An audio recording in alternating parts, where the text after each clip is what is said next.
제가 이 기독교 강요 제4권 교회에 대하여 말씀하는 부분들을 읽으면서 현재 우리의 이 장로교 제도가 칼빈이 이야기하는 초대 교회의 모습과 가장 닮아 있다라고 하는 사실을 이제 알게 되었습니다.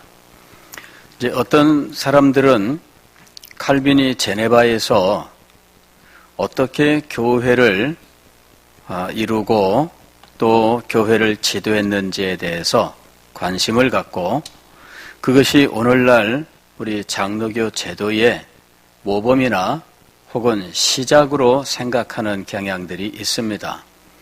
그러나 오늘 우리가 가지고 있는 이 장로교 제도는 실상은 칼빈이 자세하게 밝힌 이제 초대 교회의 모습과 거의 똑같다 하는 겁니다.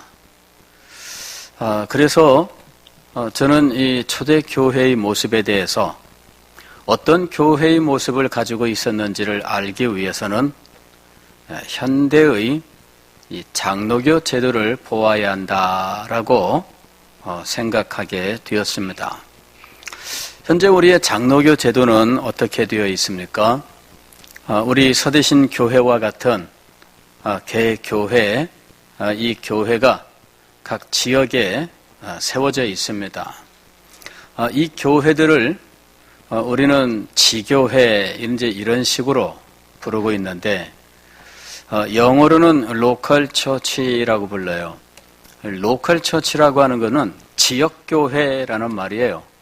각 지역에 교회가 존재하고 있습니다. 그리고 이 교회 안에 교회의 직분자들이 있지요. 이 직분자들은 말씀을 가르치고 선포하고 해석하는 이제 말씀 사역자와 또한 성도들의 신앙의 삶을 지도하기 위한 장로님들과 또 교회 여러 봉사하는 일들을 위하여 집사님들과 권사님들을 세워서 이 교회를 섬기게 하고 있는데 그 이외에 여러 직분들이 있기는 해요. 준 직원이나 임시 직원이나 이제 이런 명칭으로 전도사라든지 강도사라든지 뭐 이런 직분들이 있기는 하지만 이제 그런 직분들은 사실은 이 본래 성경의 직분들의 이제 파생 직분들 혹은 과정적 직분들입니다. 자, 그래서 이런 지교회 혹은 로컬 처치를 이루게 되고 또 이 로컬 처치를 담임하는 목사는 항상 성도들의 이 투표를 통해서 결정된다 하는 것이죠. 우리가 이제 목사님이 공석이 되어서 목사님을 청빙하게 될 때에는 자격이 있는 분을 우리가 선택을 해서 공동의회를 열어 투표를 하고 법에 정한 일정 비율 이상 득표를 하게 되면 이제 그분을 청빙하게 되는 거죠. 그리고 이제 노회에서는 이번에 자격을 심사해서 합당하다 인정하게 되면 노회가 이 분을 교회 목사로 세우게 됩니다. 그러니까 투표하는 권한은 교회의 성도들에게 있습니다. 그러나 그 목사를 이 교회의 담임 목사로 세우는 것은 노회의 권한입니다. 이렇게 이제 나뉘어져 있어요. 그래서 성도들이 누구를 선택하지만 그 선택의 권한은 성도들에게 있지만 그를 이 교회의 목사로 세우는 권한은 노회가 가지고 있다라는 거예요. 그래서 이렇게 서로 권한이 나뉘어져 있습니다. 어느 한 곳에 집중되지 아니하고 분산되어 있다 하는 거예요. 그렇게 해서 목사를 세우는 이 일, 성도들의 권한이기도 하면서 노회의 권위이기도 하는 이런 상황에서 이제 목사가 세워지고 있다라는 것이죠. 이 초대교회 때 그렇게 한 거예요. 초대교회 때. 즉 초대교회의 사도들이 처음 복음을 전할 때에는 사실 뭐 띄엄띄엄 교회가 존재했습니다. 그러니까 띄엄띄엄 존재하는 이 교회는 실상은 한 도시에 뭐 하나 뭐 이 정도 교회밖에 없는 거예요. 한 도시에 하나의 교회 그러면 그 교회도 실상은 크지 않죠. 가령 사도 바울이 빌립보에 가서 복음을 전했는데 빌립보에 교회가 세워졌습니다. 그러면 그 교회 크기가 얼마나 될까요? 몇 가장 안 되죠. 작아요. 그러니까 빌립보 교회 그럴 때 그 교회는 그 도시에 하나밖에 없어요. 그리고 교회당도 없이 그냥 가정집에서 모여서 예배를 드리고 그러는 정도예요. 과거에 우리가 구역 예배 드릴 때 가정집에서 구역 예배를 드릴 때 뭐 그런 정도가 하나의 교회였던 거죠. 그러나 이제 세월이 흐르면서 복음이 널리 전파되고 많은 사람들이 예수님을 믿으면서 가정집에서는 더 이상 모이기가 힘든 상황이 돼요. 그래서 여러 가정교회에서 모이게 되는 거죠. 그리고 기독교가 로마의 황제의 인정을 받게 된 이후부터는 이제 교회의 규모도 상당히 커지게 돼요. 그리고 교회당도 번듯한 교회당을 가질 수 있게 되는 거죠. 이제 그러면서 이제 교회의 조직과 제도가 점점 발전하게 된다 하는 거죠. 그럴 때 이 교회들이 일정 지역에 많아지면 그 일정 지역의 교회를 하나로 묶어서 전체적으로 어떤 통일성 있게 활동할 필요가 생기는 거예요. 이제 그럴 때 그 일정 지역에서 이 장로들 또 감독들이 모여서 이제 그 일정한 그 행동을 함께하는 일정한 규모의 어떤 조직을 이루게 되는 거죠. 이제 그리고 그 조직을 대표하는 사람을 세우게 되었는데 조직을 대표하는 사람을 이제 감독이라고 불렀던 거예요. 그리고 이제 더 큰 지역에서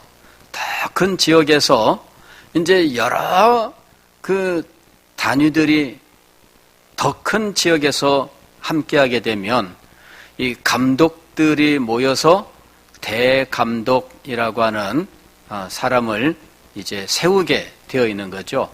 그러니까 이 감독이나 대감독이라고 하는 사람들은 실상은 이 전체 어떤 일정 지역의 이 사역자들을 이제 대표하는 지위를 가지게 되는 거예요.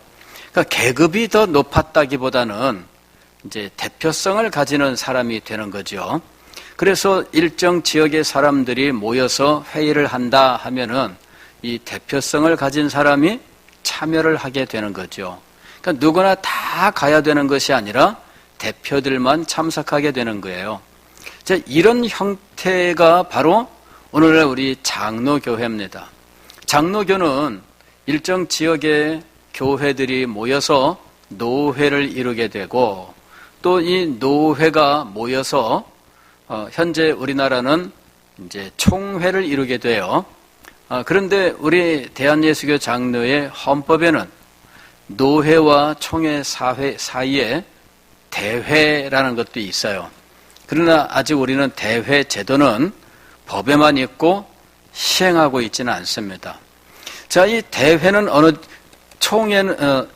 노회와 총회, 대회 이런 것들은 어느 정도의 규모일까? 현재 우리 노회는 과거에는 경남노회라고 하는 것이 있었어요. 경남 지방에 노회 하나 있었던 거죠. 그런데 교회가 점점 많아졌습니다. 그렇게 돼서 경남 노회로부터 부산 노회가 떨어져 나오게 되었어요. 그래서 경남 노회는 따로 여전히 존재하고 부산 지방에 있는 교회들만 따로 부산 노회라고 부르게 된 거예요. 새로운 조직이 생긴 거죠. 그 다음에 부산만 하더라도 점점 교회들이 많아졌어요. 그 다음에 부산이 점점 행정구역이 넓어졌어요. 과거에 부산 하면은 요 중구, 동구, 서구 뭐 요런 일대만 부산이었어요. 그런데 부산이 이제는 더 넓게 늘어나게 되었고 이런 신도시들의 교회가 세워지면서 이제는 전통적인 지역을 넘어선 그 지역에 교회들이 많이 생겼어요. 그래서 부산 노회도 이제 적절한 때에 나누어지게 돼요. 그리고 세월이 흐르면서 또 이 노회들이 계속해서 나뉘어지게 됩니다. 뭐 해운대 신도시도 생기고 그곳의 교회들도 많아지게 되고 이렇게 되면서 결국 현재는 부산 지역에 노회가 6개가 존재하고 있습니다. 전국적으로는 뭐 훨씬 더 많죠. 제가 정확한 숫자는 모르겠는데 150몇 개든가 하여튼 뭐 굉장히 많습니다. 그러면은 이 전체가 한 덩어리로 움직이려면 굉장히 힘들어요. 우리 총회는 1년에 한 번만 모입니다. 이게 모이는 게 쉽지가 않아요. 한 번 모이면은 총대가 한 1,500명인데 1,500명 정도가 한 자리에 모여서 회의하려면 웬만한 장소에서는 회의를 진행할 수 없어요. 그 다음에 이 주변에 숙소들도 마련하는 게 쉽지가 않아요. 그러니까 이게 모인다는 게 보통 어려운 문제가 아닙니다. 그래서 노회와 총회 사이에 일정 지역을 한데 묶어서 이제 대회라고 하는 것을 이제 시행하기도 해요. 우리는 아직 시행하고 있지 않지만 대회라고 하게 되면은 일정 권역을 대회로 묶어서 시행하게 될 겁니다. 가령 부산, 경남, 경북, 대구, 이 영남지방, 요 전부를 한데 묶어서 뭐 어떤 이름을 붙여서 대회 이런 식으로 말할 수 있겠죠. 가령 뭐 영남 대회 이런 식으로 일정 권역을 대회로 만들 수 있을 거예요. 아마 그렇게 이제 가자 이러는 사람들도 지금 많이 나오고 있습니다. 호남 같은 경우도 일정 권역이 되는 거죠. 전라남도, 전라북도, 그 다음에 광주, 광역시, 이런 곳들을 다 한데 묶어서 호남 대회 이런 식으로 중부 대회, 서울 경기 대회 이런 식으로 해서 아마도 대회제를 하게 되면은 아마 4개 정도의 대회가 되지 않을까. 이런 식으로 이제 또 북한이 통일되어서 북한의 교회가 회복되면 북한도 또 권역을 묶을 수가 있겠죠. 자, 이렇게 되면은 이 개교회, 즉 로컬 처치에는 당회장이 있어요. 그런데 노회에는 노회장이 있는 거죠. 대회에는 대회장이 있고 총회에는 총회장이 있는 거예요. 그런 식으로 점점 지역이 넓어지면서 하나의 큰 단위가 되는 거예요. 이것이 오늘날 대한예수교 장로회의 조직입니다. 그런데 초대교회 때 교회가 바로 그런 모습을 가지고 있었던 거지요. 그래서 우리는 오늘날 노회장 이렇게 부르지만 그 옛날에는 그런 대표성을 가진 분을 이제 주교 혹은 감독이라고 불렀던 거예요. 성경적 명칭은 감독입니다. 예, 감독이라고 불렀던 거예요. 그 다음에 대회에 해당한다면은 오늘날은 대주교 이런 말들이 있잖아요. 이게 이제 대회에 해당하는 거예요. 총회에 해당하는 것은 총대주교라고 하는 명칭이 있습니다. 총대주교 이런 그 대주교들이 많은데 그 중에 대표성을 가지는 사람이 총대주교예요. 자, 초대 교회에 이런 총대교구라고 하는 것이 5개가 있었다 이렇게 이야기를 합니다. 로마 지역, 이탈리아, 로마를 중심으로 한 이탈리아 지방, 이게 로마 총대주교죠. 그 다음에 이 콘스탄티노플 중심으로 해서 동로마 제국 영역은 이제 이 콘스탄티노플 대주교가 총대주교가 되는 거예요. 그 외에 안디옥, 예루살렘, 알렉산드리아 이 대교구가 있었다는 거죠. 그래서 이 5개의 총대교구의 총대주교, 우리로 치면은 아마 총회장 정도에 해당하는 사람이 5명이나 있었다 하는 거예요. 그것이 로마 제국 내의 기독교예요. 로마 제국 내의 기독교 굉장히 넓은 지역입니다. 이 지역이 대한민국의 몇 배가 되는 그런 지역이에요. 그러니까 이 총회라고 부를 수 있는 이 대교구가 5개가 있었던 거예요. 그런데 그 5개 중에서 황제가 있는 곳이 어디냐면은 로마하고 콘스탄티노플이에요. 그래서 이쪽에 있는 총대주교들이 이제 자기들이 다른 데보다 더 높다, 이런 의식을 갖게 됩니다. 여기에는 황제가 그 권위의 배경이 되는 이런 일이 이제 발생하게 되는 거예요. 그러면서 황제, 그 다음에 또 왕, 이런 사람들이 개입을 하면서 교회가 어느덧 계급제도화 되어버리고 말았다는 거죠. 그래서 칼빈은 이런 것들을 이 교회의 타락으로 봅니다. 원래 교회는 이렇게 평신도들이 목회자를 투표하고 그 다음에 감독들의 모임에서 이 목회자를 심사해서 세우는 이런 형태로 이제 이 교직제도가 세워져 있었던 거죠. 그리고 이 일정 지역의 대표성을 가지는 이 사람을 중심으로 해서 그 지역이 하나의 교회 활동의 단위가 되었던 거예요. 근데 이것이 어느덧 세월이 흐르면서 황제가 기독교인이 되고 기독교가 로마의 국교가 되고 로마가 멸망한 다음에도 게르만족의 왕들이 교회의 후원자가 되고 혹은 통치자가 되면서 결국은 성직자들이 계급제도화 되어버리고 말았던 거예요. 그러면서 로마 교황이 여러 총대주교 중에 한 사람이었는데 이 사람이 유일한 권위를 가진 사람이라고 주장하고 이 교황의 권한이 점점 강화되면서 교황 제도가 만들어지게 된 거죠. 칼빈은 이 자체를 교회의 타락이다 이렇게 이야기를 해요.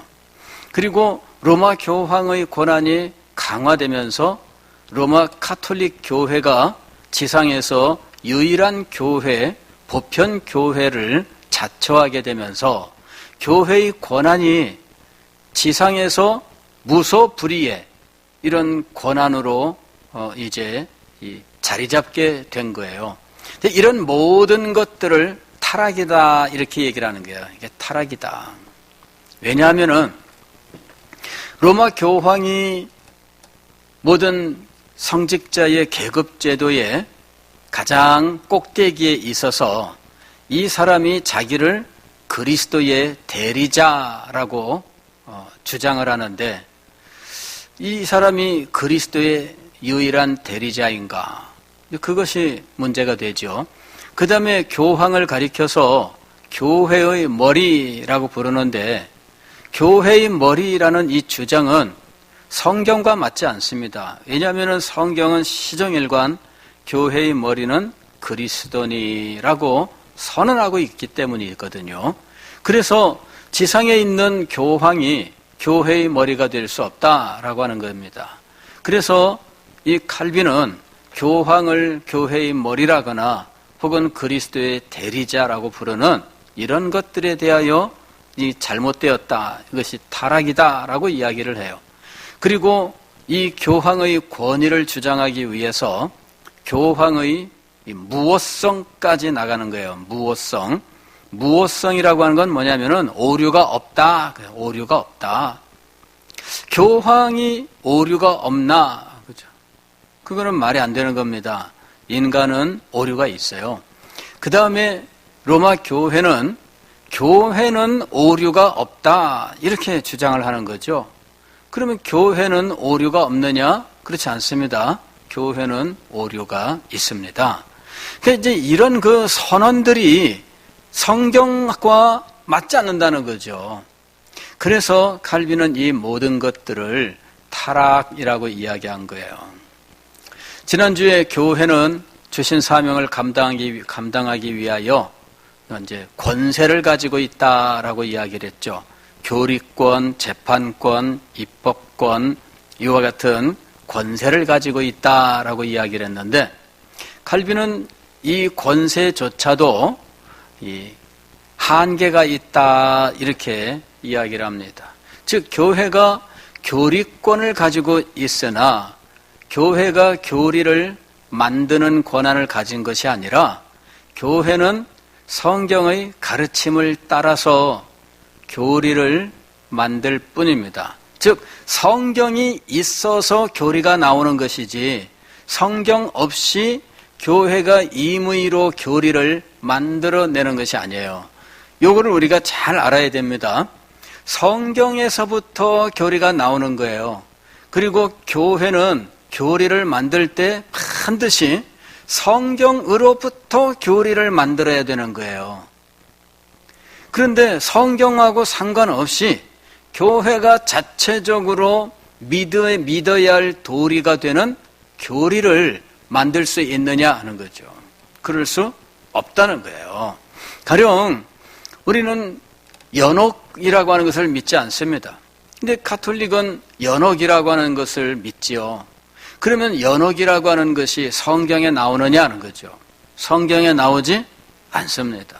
그런데 왜 거기는 연옥을 믿을까요? 그냥 교회에서 그렇게 가르치기 때문이에요. 그러니까 성경적 근거는 없고 그냥 교회가 어떤 이방 사람들의 사상이나 종교 속에 있는 어떤 것들, 개념들을 가지고 와서 그냥 교회가 성도들을 지도하기에 편리하니까 그런 것들을 그냥 가지고 온 거라는 거죠. 성경적 근거가 없는데 그거를 교회의 권위로 믿음의 도리인 것처럼 주장하고 있다는 거예요. 그런 것들은 우리가 인정할 수가 없습니다. 교회는 교리를 반드시 어디로부터 가져와야 되느냐 하면 하나님의 말씀에서부터 가져와야 돼요. 하나님의 말씀에 근거가 없으면 교리가 될 수 없습니다. 바로 이 원리를 우리가 분명히 알아야 돼요. 즉 교회가 교리권을 가지고 있다 할지라도 교회는 성경과 상관없이 교리를 만든다는 의미가 아니다라고 하는 거예요.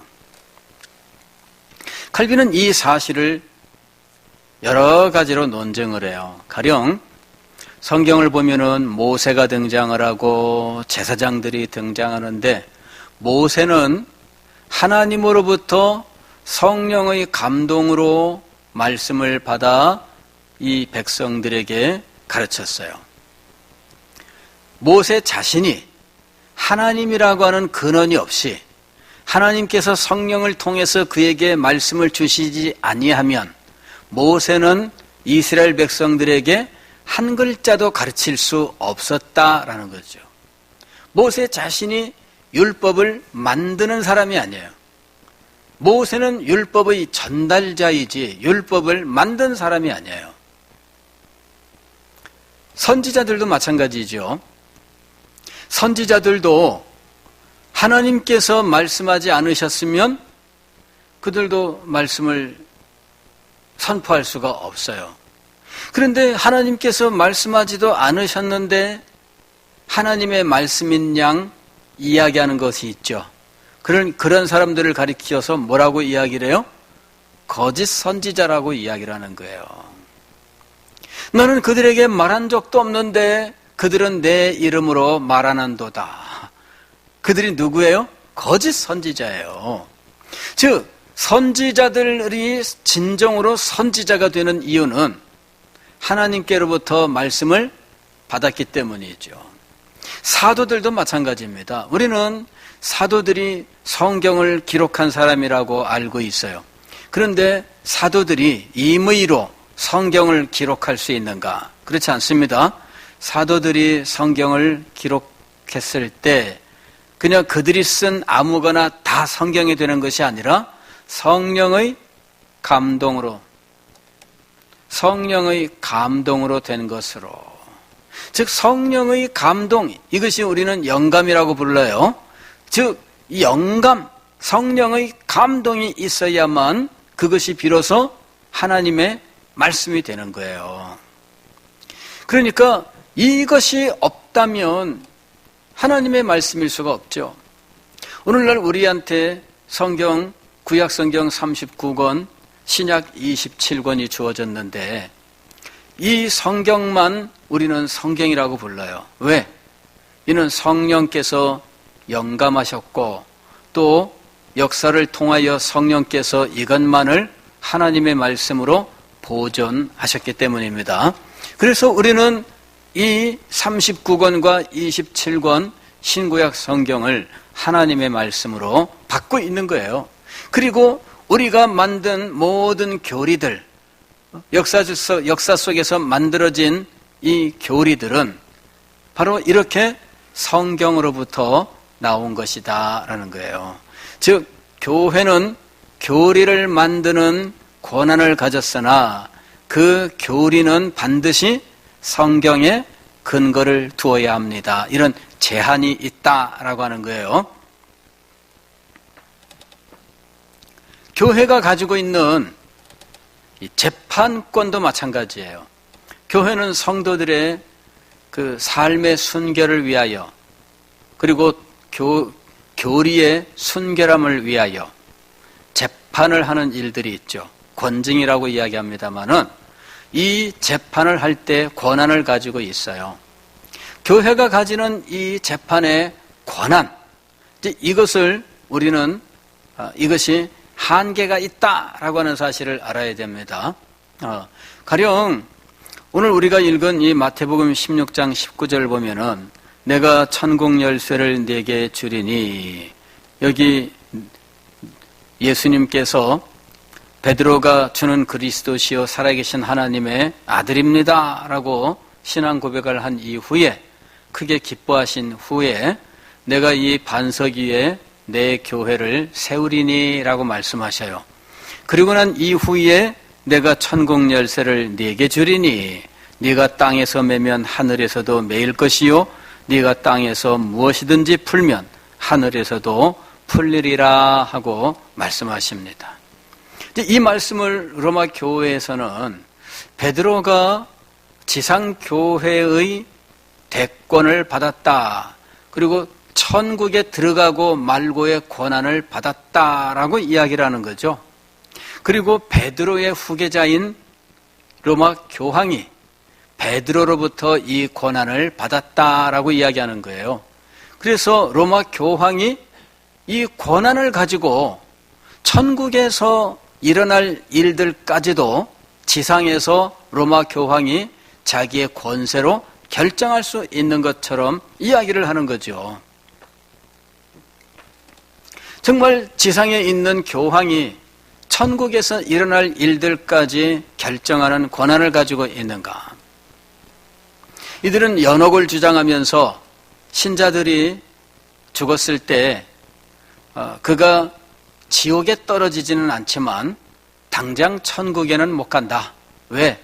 완전한 의를 지상에서 행하지 못하기 때문에. 믿음은 있지만 의는 완전하지 않다. 그래서 의가 완전해질 때까지는 연옥에서 연단을 받아야 된다. 이렇게 이제 주장을 하는 거죠. 지옥에는 안 떨어지지만 그렇다고 해서 당장 천국에 가는 건 아니야. 이게 이제 로마 교회의 연옥 사상입니다. 그럴 때 이 연옥에서 천국으로 옮기는 권한을 누가 가지고 있느냐? 그야말로 로마 교황이 이 일을 마음대로 자기가 행할 수 있는 권세가 있다라고 주장을 하는 거죠. 면죄부 같은 것, 이게 바로 로마 교황이 영향을 미치는 권한이에요.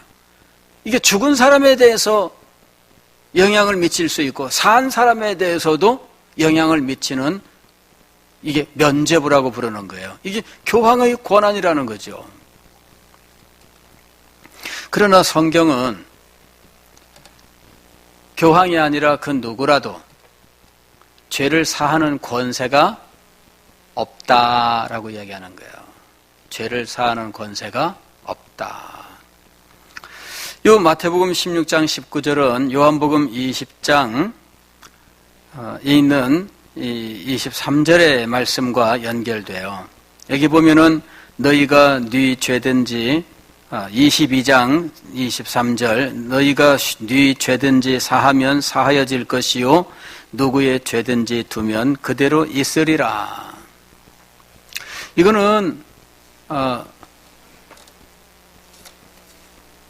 요한복음 20장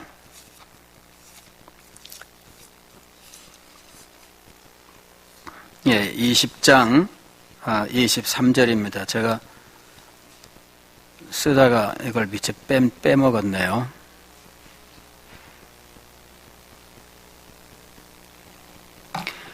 이거는 예수님께서 부활하신 그날 저녁에 다락방에 제자들이 모여있는 자리에 오셨어요. 그리고 제자들에게 숨을 내쉬며 성령을 받으라 이렇게 말씀하시고 그 다음에 하신 말씀입니다. 너희가 네 죄든지 사하면 사여질 것이요 누구의 죄든지 두면 그대로 있으리라. 여기서는 죄를 사하는 것, 이 문제를 누구에게 지금 주신 걸로 되어 있어요? 제자들에게 주신 걸로 되어 있죠. 예. 자, 이건 뭐냐면요. 마태복음 16장 19절에 이 하늘의 천국 열쇠, 또 땅에서 메고 풀고 하는 이런 문제들이 실상은 이 사죄의 선언과 관계되어 있다라는 거죠. 그래서 이 복음 전파와 연결되어 있는 거예요. 즉, 우리는 사제들, 소위 이제 사제란 말은 사실은 정확하지 않아요. 사제란 말은 어떤 의미냐면 제사장이란 말입니다. 그래서 천주교의 신부를 사제라고 번역하는 경우들이 있는데 이건 뭐냐면은 제사장이라고 하는 용어입니다. 왜 제사장이냐? 제사를 드리는 사람이니까 제사장이에요. 미사라고 하는 것 자체가 예수님의 살과 피로 드리는 제사예요. 그래서 제사장입니다. 이것이 성경적으로 성직자의 본 모습이 아니다라고 하는 것이 칼빈이 기독교 강요에서 가르치고 있는 거예요. 말씀을 가르치지 않는 자는 성직자가 아니에요. 제사를 드리는 자는 성직자가 아니에요. 신약 시대의 성직자는 말씀을 가르치는 자여야 돼요. 말씀을 가르치지 않으면 이는 타락한 것이에요. 종교개혁 당시에 칼빈이 그 교회의 타락상을 이야기할 때 말씀을 설교하지 않는 주교들에 대해서 지적을 해요. 설교를 못하는 자가 무슨 주교이며 성직자냐 이거죠. 제사장일 뿐이다. 그는 가짜다. 가짜다. 그러니까 하나님의 말씀을 가르쳐야 그게 진짜예요. 하나님의 말씀을 설교해야 그게 진짜예요. 그리고 이 사죄라고 하는 것은 오늘날 로마 교회에도 여전히 남아 있습니다. 고해성사를 하게 되면은 신부가 사죄를 선언해요. 내 죄사함을 받았느니라 이렇게.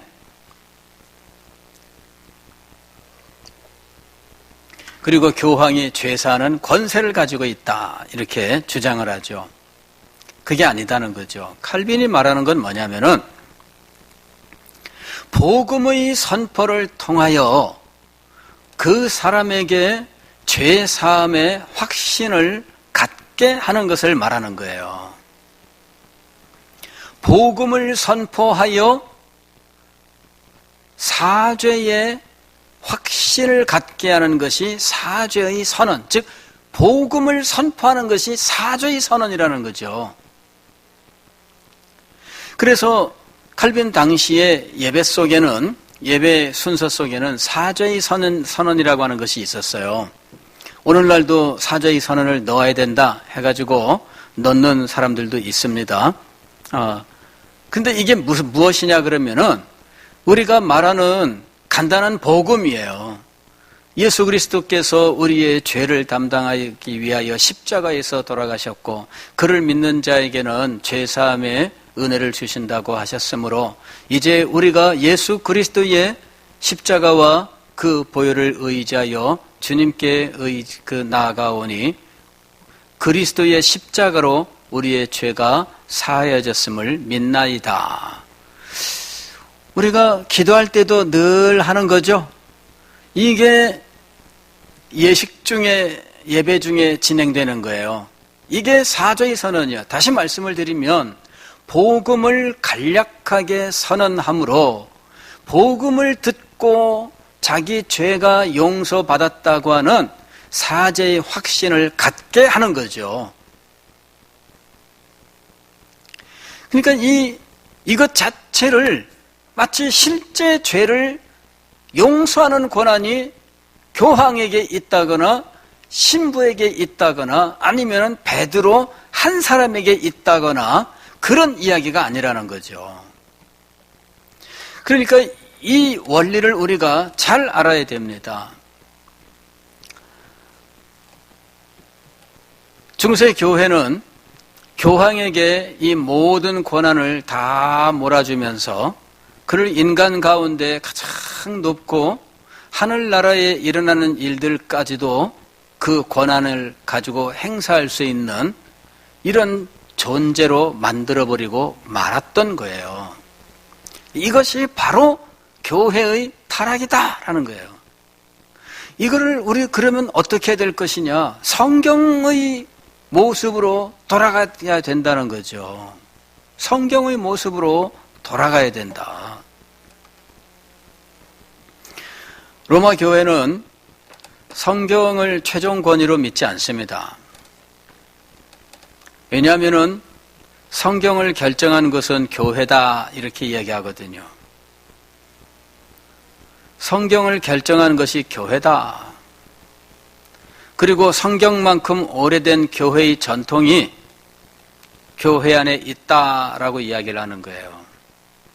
그래서 그들은 성경이 유일한 권위가 아니에요. 그래서 우리가 성경이 유일한 권위라고 하면서 성경의 권위, 성경의 가르침에 의지해서 이야기를 하면 그것 가지고는 부족하고 하는 식의 이야기가 나올 수밖에 없죠. 성경만큼이나 오래된 교회의 전통이 있다라고 이야기하는 거예요. 자기들은 베드로부터 시작된 2000년 동안의 역사 속에 교회의 전통이 있다는 거죠. 그래서 성경만이 유일한 권위를 가진다는 이 종교개혁자들의 주장을 그들은 지금까지도 받아들이지 않습니다. 그러나 종교개혁자들은 하나님의 말씀의 최종 권위에 대한 확신을 가지고 있었어요. 교회조차도 그리고 교회의 전통조차도 하나님의 말씀 아래 있다라는 것이에요. 교회의 전통이 하나님의 말씀과 동일한 권위를 가지지 않는다는 것이죠. 언제나 교회의 전통도 잘못되면 성경의 말씀과 어긋나면 교회의 전통이라도 버려야 한다는 것이죠. 그 교회의 권한도 항상 성경에 제한을 받습니다. 교회가 아무리 대단한 권한을 주장을 해도 성경 말씀을 넘어설 수 없다. 우리는 이 원칙을 분명히 해야 돼요. 교회 안에 그 어떤 사람도 성경을 넘어설 수 없습니다. 교회 자체도 성경을 넘어설 수 없습니다. 이 엄숙한 도리를 우리가 분명히 알아야 돼요. 칼빈은 성경의 최종 권위에 근거해서 로마 교황의 수익권 혹은 무호성 혹은 교회의 절대적 권한 같은 것들에 대하여 분명히 성경 밑에 있다. 이 말씀은 뭐냐면은 성경에 의하여 판단받아야 되고 성경에 의하여 잘못되면 수정되어야 한다라는 거예요. 언제나 성경 말씀을 따라야 된다는 이야기입니다. 언제나 이런 제한이 있다라고 하는 사실을 알고 하나님의 말씀 앞에 겸손해야 된다라는 것이죠. 이것이 우리가 오늘날 믿는 도리예요. 성경을 최종 권위로 알고 교회이든지 교회 회의이든지 혹은 교회의 관습이든지 그 무엇이라도 성경의 교훈을 넘어설 수 없습니다. 성경의 교훈으로 늘 판단받아야 되고 성경의 교훈으로 늘 고침을 받아야 됩니다. 이것이 우리가 가지고 있는 믿음입니다. 기도하겠습니다.